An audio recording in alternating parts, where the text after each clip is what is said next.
China's cities are dying, or even worse, coming into being as stillborn babies. Ordos Kangbashi, the world's biggest ghost city, is also located in China. Across China, there are hundreds of cities that have everything that a modern township needs: high rise apartments, skyscrapers, developed waterfronts, and in the case of Tianjin, China, even a miniature Eiffel Tower. But only one thing is missing in these towns: people. These towns, developed by the Chinese state, have failed to achieve their purpose. The latest case of Tianjin, one of China's four municipalities, might tell us why China's supposedly modern cities are becoming burdensome ghost towns. Tianjin is, of course, not a ghost town, but the reasons of its failure are not very different from that of the Chinese ghost cities. As per an SCMP report, the much hyped Tianjin is expected to drop out of China's top 10 cities in terms of economic size for the first time since records began. But why is Tianjin, a metropolis of 15.6 million people, suddenly losing relevance on China's economic map? Well, there is nothing to blame but China's state-led city development model. Chinese cities do not develop naturally. China intends to create and expand cities and then translocate up to 300 million citizens into these cities. An artificial city boom of sorts has been created.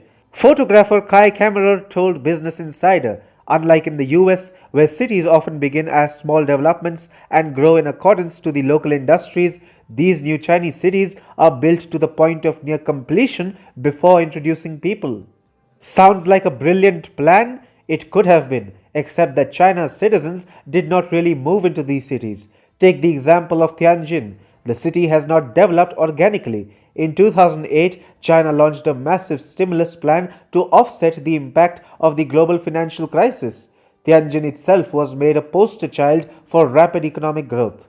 But of course, there was no demand amidst a global financial crisis to fuel Tianjin's growth. So, Chinese state-owned enterprises and state banks injected a plethora of debt into this city. Between 2010 and 2012, Tianjin did grow at a breakneck speed, powered by skyscrapers building spree.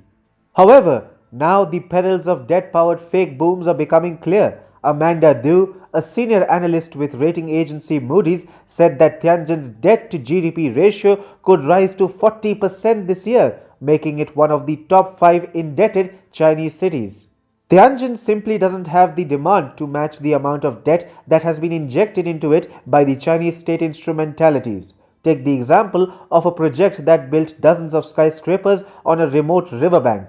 China publicized this project as its answer to New York's Manhattan Island, but China's Manhattan is nothing more than a ghost town today.